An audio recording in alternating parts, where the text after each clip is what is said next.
我最常遇到的就是大家会预设立场，他可能年纪也不小了，然后同样也是存在婚姻困难的状况，有离婚或者是还在官司中的，然后又有小孩，他可能会觉得说我要找到下一个幸福不是那么容易的事情。可是我觉得这个都是取决于心，因为你相信你会获得幸福，那它就会来临。其实你的意念，你的心怎么想是一个最重要的事情。那你相信你会有遇到很棒的人，这个人才会来。你是抱持一个开放的心情去迎接下一段感情，你下一段感情才有可能会发生，你才有机会去经营。这是我给自己的目标，就是我不要因为我过去发生了什么事情，所以我就不能怎么样，而是我反而要继续过我开心的人生，然后我遇到很棒的对象，然后我儿子也会过得很好，这是我给自己的课题。如果你们也是处于在同样的状况，我希望你们也可以放下自己过去的包袱，你要抛弃这个想法，去想说我可以活得很棒很开心。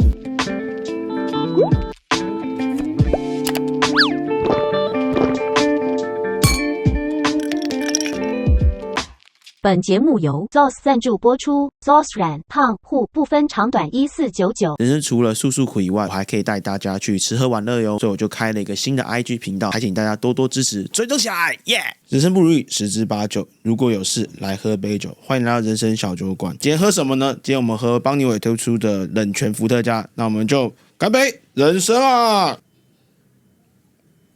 这单元再来分享一些有感触的人事物的故事。那我是你的人生好伴，我是小欧。Hello， 我是 King。Hello， 大家好，我是 CP。听说你对你的这个过去的人生蛮有故事性的，经历了一段婚姻的故事。这个婚姻的结束是因为他想要掌握自己的春天。我的人生我做主。对，我的人生我做主。谁说未婚妇女没春天这个故事？这一件的事情是跟小时候的家教有关系吗，或什么之类的？结婚是比较早，没有错啦。我26岁就结婚了，当初当然是比较冲动嘛。你知道人的生物本能就是会让你在某些年龄的时候特别冲动，在20-30岁的时候的确就是会生物本能想要传宗接代，所以就特别想要结婚生小孩。但我26岁结婚是有点早啦，但是当然跟家里的因素也是有一些关系，因为我妈是那种圣母皇太后等级，就是不可忤逆，所以她那时候就有说我除非结婚，不然就是我要等到30岁以后才可以搬出去住。所以你是因为想要搬出去住所以才结婚？这是其中一个原因。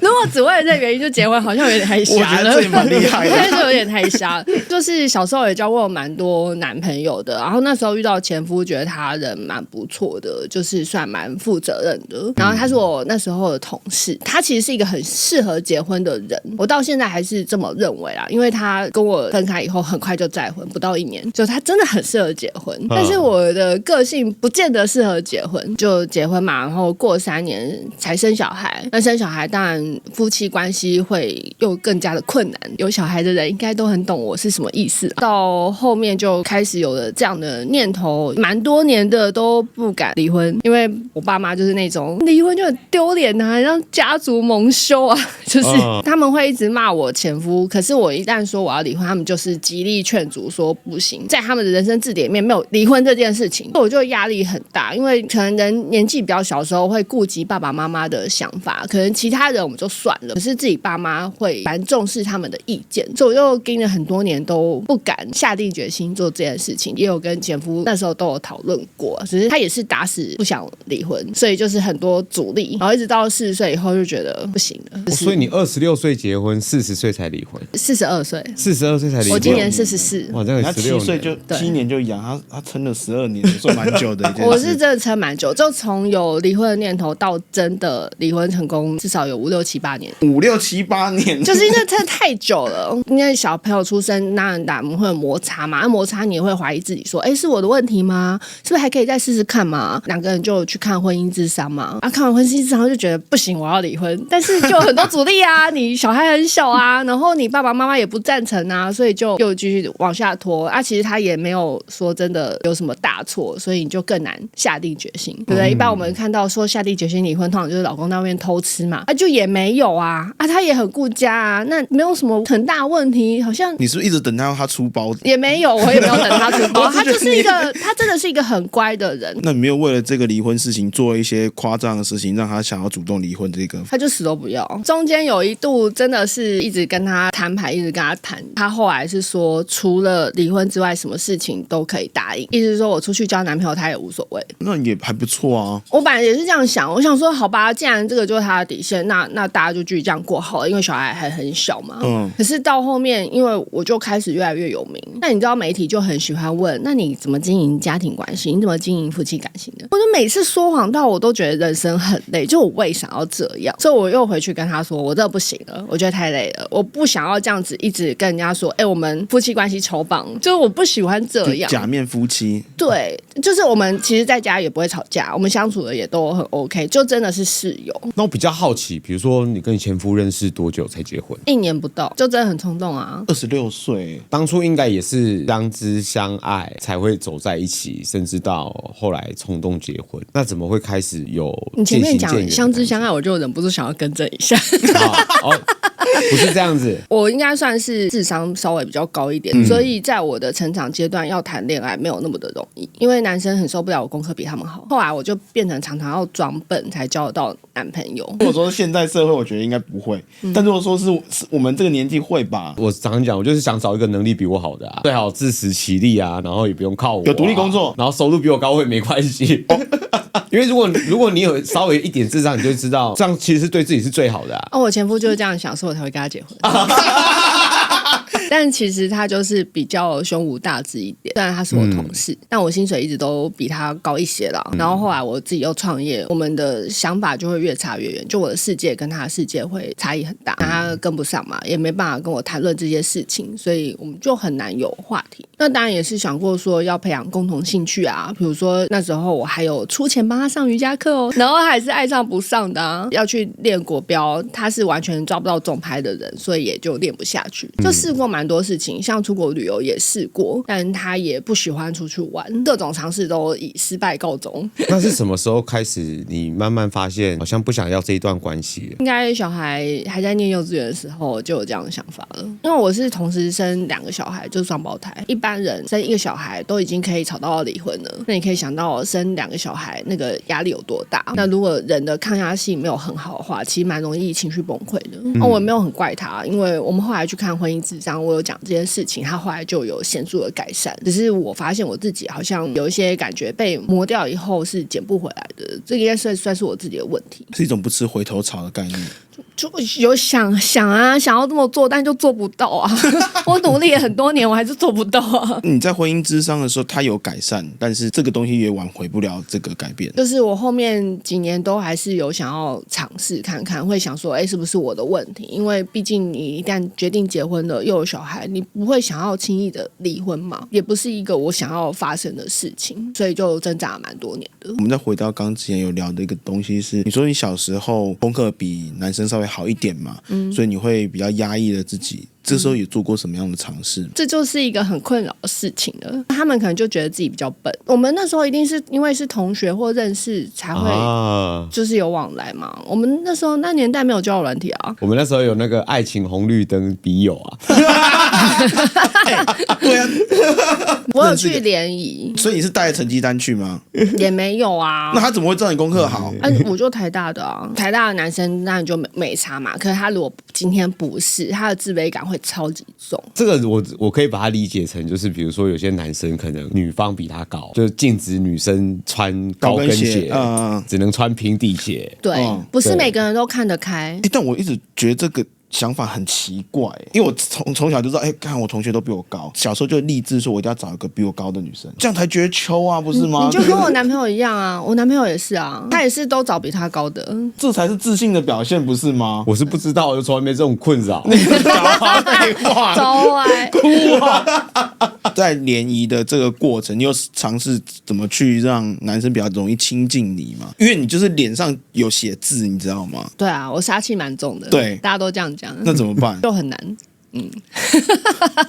但你刚刚有说你跟前夫我们是同事，在一起之前应该有一些 dating 对象，可以问一下怎么踏入第一段的关系吗？第一任男朋友是高中同学啊，后面都是大学同学，就都这样啊，就是有交过更后面的这种男朋友，然后他们的自卑感真的很重，会常常讲我说讲这些事情都没有考虑过他们会不会受伤或怎么样的，所以后来就觉得人生很困难，而且加上台大 gay 超多的，那时候我身边超级多朋友都是 gay， 我整个就被包围了。我所有喜欢的男生都是 gay， 真的是我要发疯。所以是你跟他告白吗？还是？对啊，然后他就说他喜欢男生，不知道失败几个，我都真的要发疯而且你知道，有的男生是真的有去约会或干嘛的，然后还约我去绿岛玩，然后你知道那就欢天喜地啊，因为人家台大医科又跳级又长得超高超帅，然后去了以后跟我说，想了很久自己到底是喜欢男生还是喜欢女生，他有个结论了，就是他喜欢男生。我想说，干，我还来绿岛干嘛？很受挫，到我现在还记得，你知道吗？18岁到现在都还记得。然后这时候我就要搬出我的一个好朋友叫做 King， 他说的一句话：这个时候你要测试一个男生、一个女生最快的方法，就约他去泡温泉，没有比这更快的方法。我自从恢复单身以后呢，就一直狂泡温泉吗？不用泡温泉了，都直接上的。总要先验啊，不然万一3分钟怎么办？不用下一次啊，直接下一个。那我觉得你应该是从小个性应该蛮豁达的吧？我比较看得开啦，我爸很乐观，我觉得我应该是遗传到我爸，我爸就很难生气，那我妈就很鸡掰。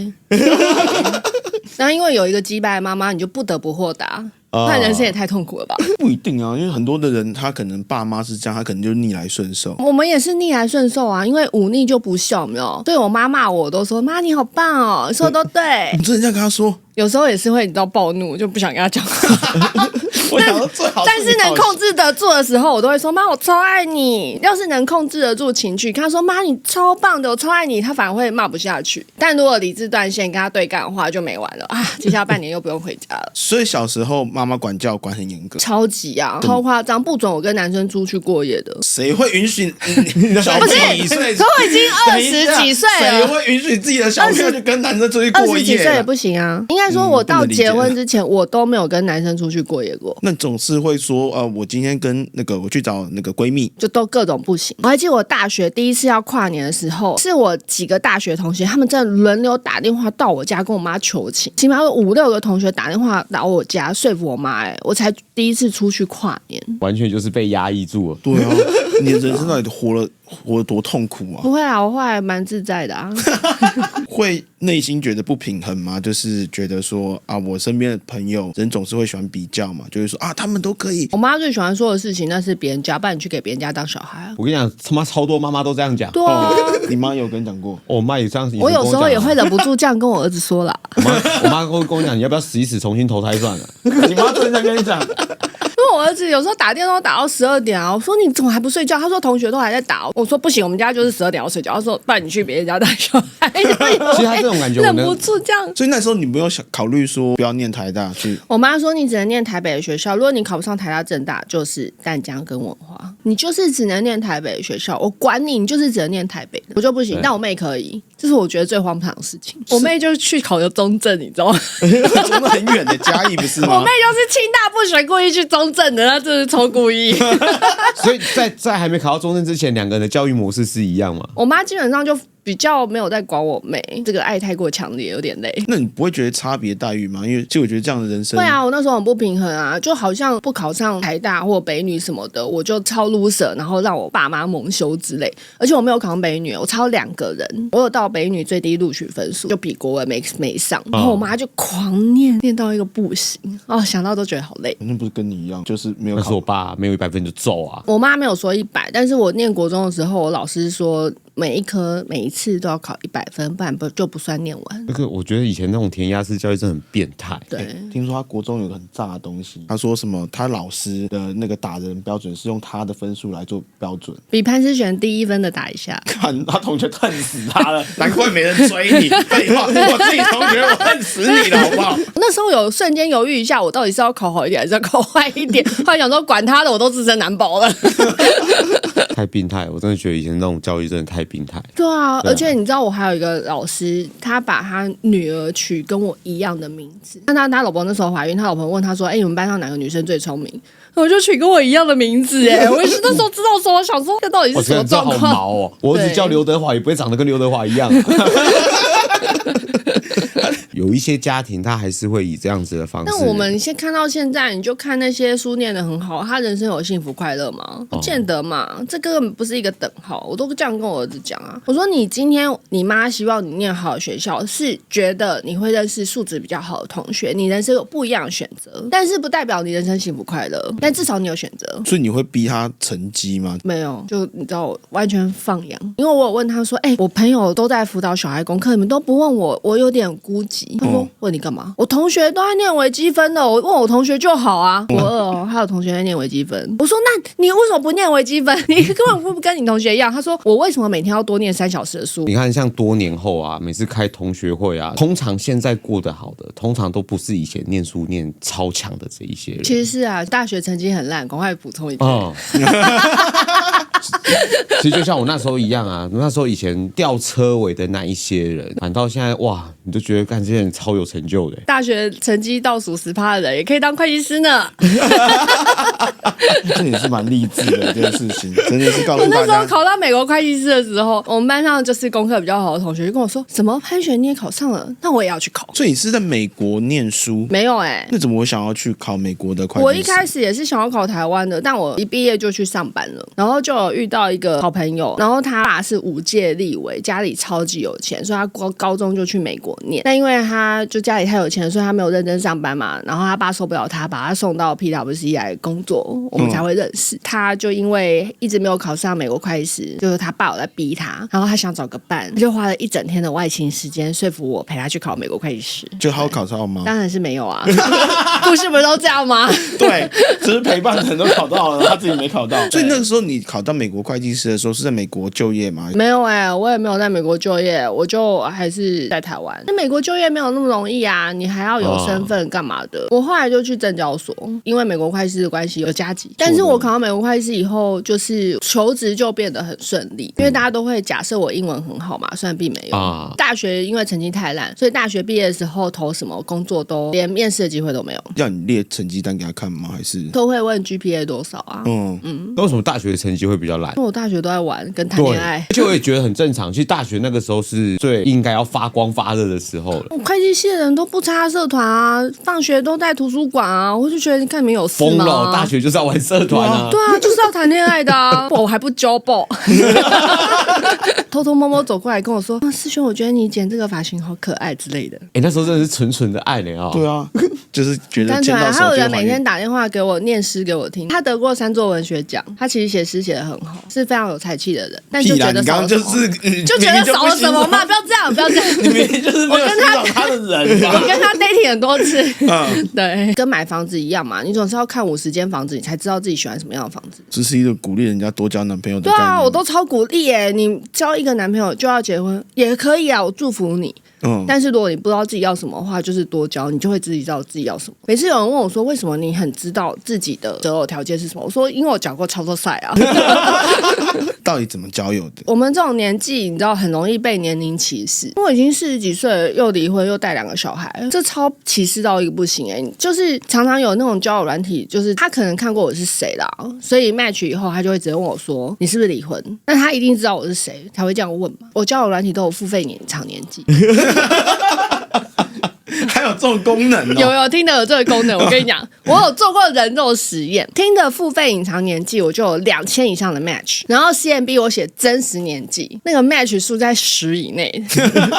过了几个月还是10以内。哇塞！然后呢，我在那个 Bumble 里面，我一开始写28，但我后来觉得太扯了，你知道我28那个 match 数多到一个我不知道该怎么办的程度，我后来觉得这样有点愧对良心，我后来改37，然后那个数字真的是显著下降。37是一个我可以接受的事情，因为我那时候有去问神明，神明有指示说我可以找小5岁以上的人，他也是一个没有在差小别人想什么的人，他反而是在 CMB 上 match 我的，所以他完全知道我的真实年纪跟我的状况。因为我们第一次出去 dating 的时候聊一聊天，就发现他实习公司的老板是我朋友。好尴尬哦。后来就交往啊，因为男生也是蛮聪明优秀，他也学霸啊，他台大资工系的，他超级聪明，聪明到爆炸，智商很高，我很少招到智商这么高的男朋友，所以跟他在一起还蛮开心的。后来也是觉得我们要的东西好像不太一样，因为我其实是一个很黏的人，可是他水瓶座就是那种我不想跟你讲话，就是不想跟你讲话，我3天他妈都不想跟你讲话，但是还是蛮感谢他，因为我们至少是好好谈，然后和平分手，所以后来就离开之后就交了下一个，又疯狂 dating 一阵子以后就交到下一个。那你那个时候在疯狂 dating 的时候，你怎么去选择这个人是你想要认识的一个方式？我很清楚我自己要的是什么啊，像身高对我来说就绝对不会是一个重点，因为我没有要生小孩的，优生学不在我的考虑之内。再来就是年纪一定要比我小，因为我就是想要找小我5岁以上的。我以为是指别的考量。我觉得这跟年纪不见得有关系啦，当然男生年纪会有差异，这个我可以理解，但是有的人就是天生不行，因为像之前也是有人来，他在交友软体上遇到一个男生非常喜欢，但是只有3分钟，我说妹妹你放弃吧不要闹了，赶快离开什么鬼啦你现在可以不代表你以后也可以，不要闹了我非常支持大家一定要试车再交往，因为呢也有粉丝问我，他就说我交往以后才发现我男朋友超不行，他超不热衷那种事情怎么办，我说分手啊他说为这种事情分手会不会太没道义，我说不要浪费生命了就是下一个激情的恋爱你可能在一起久了，这一段的关系一定会消失嘛，这很真实，但也不能是3分钟啊你只是他3分钟好不好哭哦我觉得这个是一个2个人相处很重要的一个部分。所以那个时候从离婚到想要尝试这件事情，这样的心路历程的转折是什么？马上啊，不用转折啊！我就是那种今天跟你分手，明天我就去 dating 的人，我就是这种狠人。因为找到新男朋友，马上就好了。刚签完离婚证书，下午就立刻开交友软体，然后就去约会。对啊，我完全可以。为什么要浪费时间？我前阵子我才在那个脆上面发文，我不能理解为什么女生分手后还要等他回头，分手就是分手啊，回什么头？不是我回头的话，不代表你这个决定很蠢吗？我不能理解这件事然后什么女生分手以后还等他什么5年7年，我想说看你浪费生命等什么等下一个啊？男生那么多，而且我每次都会许愿，我下一个男朋友会更好。心念很重要，它会大幅影响你的行为跟外在的环境。比如说像我刚刚不是讲我小时候都遇到男生会觉得我太聪明嘛，所以他们很难跟我在一起嘛，所以我后来就开始把这个意念转向，男生会觉得可以接受，不会觉得他很自卑，然后我们会相处得很愉快，然后到后来我越许越夸张，我们2个可以相处愉快，可以一起享受人生。可是光是享受人生这件事情就不是很容易以我的收入，我要去国外，我是不会看账单的。所以你去东南亚吗？对啊去美国一定会看嘛我想说对嘛，你讲的好像冠冕堂皇要去看，对，可是你知道国家，你去柬埔寨当然不用看但是有的人是出门之前都会跟你说，我们就是只能住2000块的饭店，他就是会有个上限，那你就会觉得辛苦。就以前古人会讲门当户对，我觉得是有道理的。我们收入这样，我不求我另一半收入一定要跟我一样，可是至少他在花钱的时候不会说结账320块，他还要整除，然后就一个人还要出160，你还要多掏10块钱给他这样子。他说：“等一下，我要找你1块钱，我忘了多找一下。”超累，超级累。真的有人这样子吗？有啊，我前夫就是。但我觉得很多的人是连跟朋友相处都一样，所以慢慢身边你也会留下就是这种懒得跟你算的朋友，我觉得这样大家最开心。就是我常讲物以类聚啦，对啊，不计较的人通常就会吸引不计较的人。对，然后我男朋友现在也是这样啊，清迈55000，他就会58000给我，就觉得心里很舒服啊，我就欣赏他这一点。就是奉劝大家现在想要追女生的最重要的一件事情，就要大气一点。对啊，他收入跟得上啊。其实我后来发现这件事情跟收入没有那么大关系。当然你说如果跟一个月薪3-5万的人交往，他会有他的压力，那是一定的。可是到一定程度以上，年薪100-200万那个是个性问题。因为我前男友就25岁那个，他年薪其实有200，可是他的消费习性就还是比较像停留在大学生的时候。就是我要讲的是，人的消费习性并不一定跟他的年薪画上等号。有的人是天生不计较钱，有的人就是想要算到圆，所以还是看人。比如说有人就是很 care 吃这件事情，有些人可能很 care 用的了这件事情。每个人想花钱的地方都不同。我们 EMBA 的同学聚餐也都是啊，就比如这一团我买单，对啊，就轮流买单，还能出几个人，是不是很好笑？我们很少在算说，今天麻烦你那个大家给我多少钱，很少。就这一团我买啊，下一团就是说，下一团那我请，对啊之类的。反正我们也都觉得啊，就欠得起啊，互相替对方着想，我觉得这样就很够。也不要说你是男生所以这样，或我是女生就一定要怎样。你知道，除了生小孩这件事情，一定是要女生怀孕。这没得选之外，其他其实都是两个人可以商量的。应该来讲，就是看在眼睛里嘛。懂事的人就我看到你付出了，那下次换我付出一下。对，就是轮流。上次我妹就讲一个说什么两个人在 dating 的时候，男生就说：“那月子中心可以一人一半吗？”想说还没有交往为什么要用月子中心可以一人一半这种事情？然后后来我就跟我男朋友讲这件事情，他说。不用一人一半，我可以出，你生没问题。我说我没有要生，谢谢，我没有要生了。对，没有想要再生。我都几岁了，我还生，我给自己找什么麻烦？我说你有钱你就去找代理孕母啊，不要找我麻烦啊。你不会排斥就是在养一个小朋友，只是不想生。我们交往第2天他就问我这件事情，因为我觉得聪明人都会马上想得很远的。我说我完全可以理解，然后我就说我的人生底线就是你找代理孕母，然后你出全部的钱，我陪你照顾小孩。这可能是我的人生底线。我儿子都已经国2了，你叫我再重奶瓶尿布，我他妈已经觉得够牺牲，你还要叫我出钱？后来他听到这件事情反应，他其实蛮感动的。蛮感动的。他觉得我这把年纪，就是我儿子都这么大，然后我还愿意陪他照顾小婴儿，他其实蛮感动的。我就觉得，看你好聪明哦。其实我蛮觉得你非常豁达的。我是啊，不然我也活不到现在。他从他跟他前夫的这一段关系，他其实已经知道没有走下去的意义存在，也因为经历了过这一些事情，离完婚到 dating， 他现在其实是蛮做他自己在做他自己想做的事情。像我去年生日的时候，我就去订了一个清迈附近山头的那种 luxury 的帐篷，一个晚上大概6000多块，其实也还好，没有非常贵。我男朋友什么都没说，他就说好，那个风景真的超棒的。我觉得那边有发文啊，干嘛的？然后我妹就跟我说，我现在人生许愿就是要找一个男生愿意陪我去这种地方，然后不会啰嗦这个价钱很贵的。这不容易，因为不是每个男生都愿意花一个晚上6-7千块去住这个。你收入得到达一定的水平，然后你还要舍得花。你年薪如果没有100万，你要花这个你就觉得很累。但是其实这不就是我们人生在追求的价值观？我指的价值观是说，当然你说可能找到一个个性跟你相异的人，我觉得很重要。我跟我老婆，我们俩个性是极端值，极度差异到最差异的那一种的。但是我觉得我们两个之所以到现在13-14年了，我们很少吵架，是因为我觉得我们两个在某种程度的价值观上是一样的。就是比如像你刚刚说，他不是几千块，他去住那种几万块的帐篷，他也无所谓啊，他开心就好了。对啊，开心其实很重要。不是因为我只是想要保命而已。因为他开心，我就开心；他不开心，我就不开心。这是很现实的一件事。